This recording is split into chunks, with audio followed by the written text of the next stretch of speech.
It is my pleasure to welcome you here today for a great event celebrating the bipartisan infrastructure law and also what will be a fantastic new bus facility here in Quincy. I'd especially like to thank Governor Baker and Lieutenant Governor Polito for the Baker-Polito's administration's continued support of the MBTA. I'd also like to thank our federal delegation, in particular Senator Warren, Congressman Lynch, for continuing to advocate for the T, for their ongoing support, and for getting us this incredibly important funding from the BIL. I'd like to thank Speaker Mariano and Mayor Koch for continuing to advocate for the T and supporting us as we move the T forward. Also like to thank the many state legislators, stakeholders, and community advocates who've joined us here today. In particular, also like to thank Director Bob Butler, who was kind enough to join us today. And I also want to close by thanking our riders for their patience as we build a better T. I'm pleased to be here today to acknowledge and welcome the federal investments in the MBTA that are part of the bipartisan infrastructure law. This law will deliver $2.2 billion in MBTA formula funds over the next 5 years, with $1.6 billion already programmed and $580 million intended for new projects. $420 million from the BIL is meant for stations and facility improvements, like the project here at the new Quincy bus maintenance facility. This is a critical component of our modernization program. It's going to replace a 104-year-old garage with a completely modern, state-of-the-art facility that's going to be the first garage in our system to accommodate a fleet of zero-emission battery electric buses. And this will be the first, but I promise you it will not be the last. We have plans. We just funded 2 weeks ago. We funded the design of the next facility in the queue at Arbor Way, which will not only provide an all-electric fleet to that area, but will also allow us to expand the amount of service that we're providing from that garage. The Quincy garage will open in 2024. It's going to accommodate up to 120 battery electric buses, and it's going to provide cleaner and more reliable service to the community, to not only Quincy, but the surrounding communities. We've made a number of improvements to service in Quincy and on the South Shore. As many of you know, we are in the midst of a Red Line transformation program, which will end with the procurement of 252 new Red Line cars, as well as upgrades to track, signals, and power across the Red Line that's going to allow greater capacity and more reliability. I was pleased to join many of the same folks who are here today in 2019 when we reopened Wollaston Station that had been completely rebuilt. And I look forward to welcoming many of you back later this year when we reopen when we finally complete the rehabilitation of both the Braintree and the Quincy Adams garage. We're excited to continue making improvements for our riders in and around Quincy, and we're excited for the vast number of projects that are going to benefit from the bipartisan infrastructure law funding. We're already planning to actively and aggressively pursue discretionary funds and grant opportunities that are also part of this law, where we'll be competing for funding for important projects like ongoing electrification of the bus system, more bus lanes, and accessibility improvements. We've taken many steps already to prepare for these additional funds. Last month, we announced the reallocation of up to $500 million in operating funds to support critical capital investments to best position us to get those discretionary funds. We set aside $145 million to serve as the local match for federal funds, and we're continuing to expand our internal capacity to support a more robust discretionary grant team. We've worked hard to responsibly prepare for these funds in order to continue the kind of service our riders deserve as we move beyond the pandemic. This funding is instrumental in helping us accelerate improvements over the next 5 years and build a better T and do it quickly. Again, these investments at the T would not be possible without the continued support from the Baker-Polito administration. I'd like to now invite Governor Charles Baker to say a few words. Let me first of all say how much we appreciate the level of support that our administration has received from so many players at the local level and the federal level over the course of the past 7 years.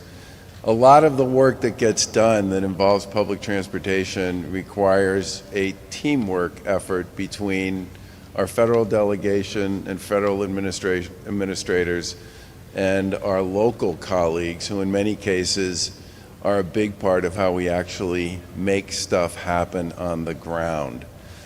And the good news for us is not just this particular facility today, but the statement it makes about where we'll be going and how we'll be moving, and moving people over the course of the next decade or so.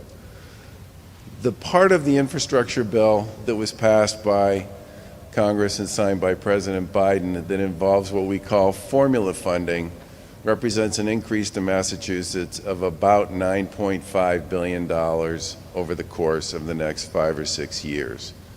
Now, $9.5 billion is divided into about $5.4 billion for roads and bridges, $2.2 billion, which the general manager spoke of, to public transportation, about $1.3 billion for environmental infrastructure, and I cannot express how much I appreciate the federal government's decision to make a big investment in environmental infrastructure. Environmental infrastructure is infrastructure, just like other infrastructure, but it has gotten the short shrift for decades, and we have a ton of catching up to do there. And all of this doesn't happen unless you have really great working relationships with your colleagues in local government, like Mayor Koch here today, and our colleagues in the state legislature, like the Speaker, Ron Mariano. Everybody's got to be working together. Everybody's got to play on the same team. And when it comes to actually bidding on a lot of the competitive money the general manager mentioned, of which there are also billions of dollars of opportunity for us here in Massachusetts, the same teamwork will be required to be successful there. We've always done really well on making sure we get our fair share, so-called, of competitive grant and competitive bid opportunities. I have no doubt that will continue to be the story as we go forward, because we have a really good team on the field and we have terrific partners at the federal level. But the bottom line is this facility is the first of what will be many as the MBTA goes through the process of completely transforming its bus fleet away from diesel-based and fossil fuel-based powered vehicles to an entirely electric fleet. And that is, for all of us here in the Commonwealth, a very good story and very good news. And with that, I will turn it back over to Steve. But mostly, I just want to say thanks to the delegation, thanks to the Speaker, and thanks to the Mayor and to his team, and thanks to our folks for all the work people have done to get us to this point. Thank you. One of our most essential partners here at the MBTA are our colleagues at the Mass Department of Transportation. So at this point, I'd like to invite MassDOT Secretary Jamie Tesler to say a few words. Thank you, General Manager. Thank you, Governor, Lieutenant Governor. It's a pleasure to be here today to outline the ways which the MBTA will be advancing significant investments in the Commonwealth's public transportation networks. As the prior speakers have mentioned, I want to begin with partnership. And I want to thank our federal delegation, Senator Warren, Congressman Lynch, and our whole delegation for making this possible with a level of commitment and investment from our federal government. I want to thank our local partners in both my fellow board member and Mayor Koch, as well as Speaker, for making these investments possible and the partnership that we need to get things done. And we're going to be continuing to work closely and to partner with each of you throughout this process. First, our fiscal year 23 budget includes additional resources from MassDOT, and the General Manager outlined significant investments on the T side to ramp up our capacity to hire, to bring on planners, engineers, and other team members necessary to execute these projects. And our budget proposal invests in that team. We will be advancing a transportation bond bill in the coming weeks that anticipates the needs and critical investments that will require state match, because as prior speakers have mentioned, not only are we going to match the program investments here, but we want to compete and outcompete other areas and have the dollars program to match the federal investment. And we will be working with our regional and municipal planning partners. These projects, these investments need the work and together teamwork with community stakeholders, identifying, scoping projects, and making sure we can accelerate the pipeline that we have planned together. We are here today in Quincy to celebrate this new bus maintenance facility because it represents the kind of meaningful capital investments that the Baker-Polito administration and the MBTA can and will make to improve reliability and service throughout our entire network with these resources. The MBTA's fleet and facility modernization decisions are not made in isolation, but are an integrated strategy to help us achieve our greater goals. As the general manager mentioned, this is the first new bus garage that we are building, but it will not be the last. Converting the bus fleet to zero emissions technology and implementing the associated investments and help us achieve the Commonwealth's carbon reduction goals. These facilities also improve the conditions and environment that our workforce is in every single day able to take care and make our service more reliable, and it improves the service for all of our riders.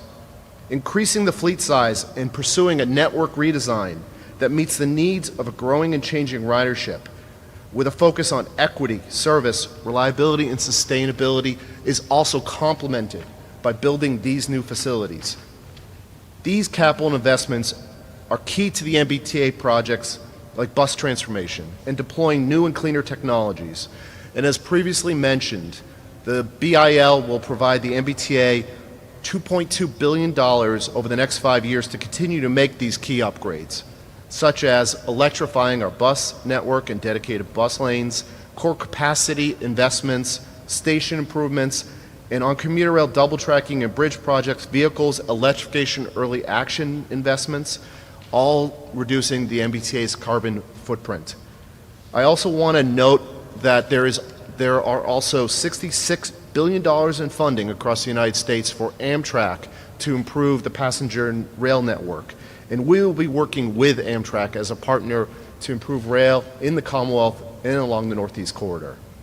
Just last week in Lowell, or just recently in Lowell, we were likewise celebrating the Baker-Polito administration's advancement of the Rourke Bridge, an important asset and connection within that community. We also announced MassDOT's plans to invest $3 billion in advancing over 182 similar bridge projects and putting additional federal bridge funding to work alongside the recently authorized state program, the Next Generation Bridge Program. This additional federal funding is going to allow us to speed up our work and take advantage of this historic amount of money to, as I said, address 180 other bridge projects in addition to the Rourke Bridge. I want to close by saying thank you again to our congressional delegation for delivering us the resources, our state delegation for their partnership to date and work on the upcoming budget and transportation bond bill, our community leaders and stakeholders to work together to accelerate our pipeline of projects, and again to thank the Governor and Lieutenant Governor for their support and faith in our team to get the work done. Now I'd like to invite Senator Elizabeth Warren to address us. So I'm here today to do two things. One is to say thank you for the partnership that brings us here today. And that means thank you to the mayor, thank you to the speaker, thank you to the governor and lieutenant governor, and thank you to my House partner, Congressman Lynch. Without partnership, we wouldn't be here today. The second thing I'm here to do today is to celebrate. It's finally arriving. The resources we need to be able to make transformational change. The Federal Transit Administration has just announced that Massachusetts will be receiving nearly $200 million right now in partial year spending for mass transit. And this is the first installment of a $2.8 billion of federal transit funding coming to Massachusetts over the next 5 years. This is a once-in-a-generation opportunity to address some of our biggest infrastructure challenges, to take bold steps to combat climate change, and to tackle environmental justice head-on. With this historic investment, we'll improve stations and facilities like this one. We'll build new ones, and we will upgrade signals throughout the system. But the top of our transportation priority list must also include electric buses and rail. They are the best way to improve reliability, to reduce maintenance costs, and to clean our environment. And this federal money is not coming a moment too soon. Nearly a quarter of the buses and other public transit vehicles in our state are beyond their useful lives. We need to replace our diesel transit and school buses as soon as possible, because we know that the same things that cause climate change also create severe public health problems disproportionately in Black and brown and most vulnerable communities. And diesel buses are often the biggest polluters in these neighborhoods. I am glad to see that the T is focusing on this. And let's keep in mind, it's not just about replacing old, unreliable vehicles. It's about doing things in a new way, in a better way. We must use this historic federal funding to right injustices and prioritize investments in our frontline communities that have been historically shortchanged on infrastructure improvements. And this is only part of the good news from our infrastructure law. Massachusetts will receive $1.1 billion for bridge replacement and repair projects across the state, the largest bridge formula program in American history. We have an opportunity to compete for $12.5 billion in grants to rehabilitate and replace bridges such as the Cape Cod Canal bridges. And we will receive $4.2 billion for improving highways. It's a lot of numbers, but that's because it's a lot of money. You will see these federal dollars at work here in Quincy with projects to develop this bus facility, to reconstruct C Street, and to resurface Route 53, among other local projects. So I'm excited about what all of this means for the city and for the entire Commonwealth. But let me be clear, infrastructure funding cannot just be about filling potholes and paving streets. Sure, we need to fix what's broken, but we also need to be bold and visionary. Transit is about climate. Transit is about jobs.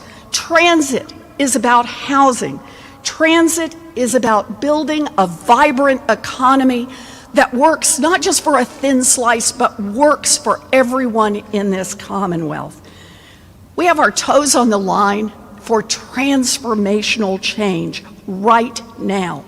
And it's just the beginning of what we can do together at the federal, state, and local governments for working families to boost our economy and to promote environmental justice. Our entire delegation will keep pushing for more federal resources for Massachusetts, and I am so honored to have such a strong partner in Congressman Lynch and the rest of our federal delegation. He has been fighting for electric buses forever, and I've been fighting for as long as I've been in the Senate, which is not quite forever. But this is our chance for transformational change. So thank you all for being here today to celebrate with us. Thank you. Thank you, Senator. And now I'd like to invite Congressman Lynch to say a few words. Thank you, Congressman. Steve. Thank you. Good morning, everyone. Senator, thank you for your kind acknowledgement. I really do appreciate it. And thank you for your leadership in the United States Senate, where, because of the rules, it was a tough slog. But at the end of the day, this is what bipartisanship looks like. I am thankful for Senator Warren and Senator Markey to be able to push over onto our side of the vote tally a number of Republican colleagues. We had about 13 House members, Republicans, who came over and made this a possibility.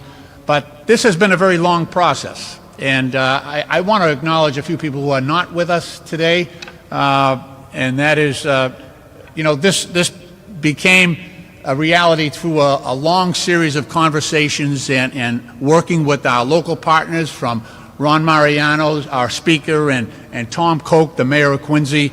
I remember quite fondly the meetings we had with Governor Baker, and then Secretary of Transportation Stephanie Pollack, who came down to D.C. the whole idea was to make sure that at the city level, at the state level, and at the federal level, we all had similar priorities. So we had to meet with our local partners and state partners, and then match those up with the wishes of our Massachusetts delegation, both House and Senate. And I'm as the senior member of the Transportation Committee from our state and in New England, I expected that to be a much tougher challenge than it turned out to be, because everyone had the best interests of our Commonwealth. Everyone knew the importance of climate change resiliency and getting us to a greener and a cleaner transportation system. Unfortunately for us, we have the oldest transportation infrastructure in the country, but that does give us a wealth of knowledge and a highly skilled workforce. And I know Bobby Butler is back there, our representative from Labor, and this transformation, going from combustion engines to electric buses, will require us to retrain and upgrade our facility from a maintenance standpoint as well. So we're blessed to have the apprenticeship programs and the cooperation between labor and management that exists here in the Commonwealth. I also want to thank my colleagues on the House side, especially Congressman Richie Neal, the dean of our delegation. He was so important in terms of getting the voices together, working with the people on the other side of the aisle. When we started out, Mike Capuano was our longtime leader on transportation. And I was happy to see John Lenachek, one of his stalwart transportation people, who has now found his way over to DOT. But he has been a wealth of knowledge. But Mike Capuano began the very earliest efforts of this, and I want to make sure he gets full credit for all the work that he did. But as we sit today, because of the work of Richie Neal and Senator Warren and Senator Markey, we now have 3 House members, myself, Representative Auchincloss, and Representative Seth Moulton, who are now on transportation. So for the size of our state, there are only 2 other states that have more transportation representation in Congress, and that's New York and California. The third most impactful state on issues of transportation is right here in Massachusetts, and we're really proud to have that honor. So I want to thank my colleagues for all their work. This really is a partnership, and as others have mentioned, it depends on the program itself and the way the money works, but either 80% or 90% of the funding will come from the federal government. But it will require our state and city partners to come up with 10 or 20% of the cost of those projects, which is considerable when you're talking about the billions of dollars that are coming in. Hundreds of millions will have to come from our state partners, and we could not have a better group than having at the local level Mayor Tom Koch, who's been a real shining star here in Quincy, and also Ron Mariano, the Speaker of the House, who's been a real blessing to our state and a great partner in terms of getting these projects to fruition. So I'm honored to be here. I'm eager to get going. I'm delighted that this facility will be in Quincy, in my district, and I'm looking forward to helping out all the projects that will come to fruition across the state. Thank you very much. Thank you, Congressman, and we too look forward to working with everyone in our federal delegation as we work through the discretionary grant process. So thank you for that. Next, I'd like to invite Speaker Ron Mariano to say a few words. Thank you, Governor Baker, Lieutenant Governor Polito, and the federal delegation, and my mayor. I am thrilled to be here in my district also to see what's going to become the maintenance facility in Quincy. Having fought to keep the old maintenance facility open, this is like a breath of fresh air, and to have the federal participation on this is truly remarkable. I often wondered what we were going to do when we got the news that the Quincy bus yard may close. But to the rescue came the federal government. And as someone who has to put votes together, I have a strong appreciation for what the federal delegation has gone through to be here today to make these announcements. As someone who followed it with the interests of the sports page of the Globe daily as to what was going on in Washington, I rode the roller coaster that I'm sure they rode many days as they fought to get this through. But we're here today because of their hard work. The whole delegation hung together. That is extremely important. And it's the veteran leadership that we have that allows us to be here today. So I can't thank the federal delegation enough. And we can be involved in the match programs that are part of this new infrastructure bill because we have some federal money that we can use to participate. Not all that much, Governor, but we have some.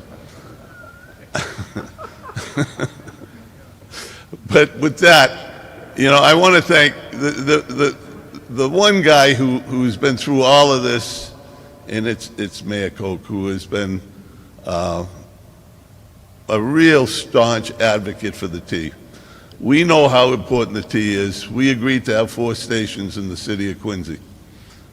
And it was a commitment to public transportation that put those 4 stations in this city. And now moving to electric buses that can't fit in the old maintenance facility, we stand in what will be the game-changing move to electric buses. So with that, I'm excited, and I look forward to the day when the first electric bus comes in. Thank you, Mr. Speaker. Next up, I'd like to invite Mayor Koch to speak. I just want to run through, when he's not busy being mayor, he is also the vice chair of the MBTA Board of Directors, as well as the chair of the MBTA Advisory Board. So we really thank him not only for his leadership here in Quincy, but for his leadership at the MBTA. Thank you, Governor, for choosing such a low podium for today. I really appreciate it. I want to thank the general manager. You may be breaking a record with your tenure, Steve, and I hope you're around for a long time because you've proven to be a great leader for the MBTA. Secretary Tesler, Governor Baker, Lieutenant Governor Polito, Senator Warren. I know Senator Markey would be with us if he could, but Congressman Lynch, Speaker Mariano, Representative Chan, and all of you here today. It's certainly a great, great time to be the mayor of Quincy. When you hear about the talk of partnerships, it's not just talk. I'm in my 15th year, and the experience has just been remarkable, particularly the last 5 or 8 years, I would say.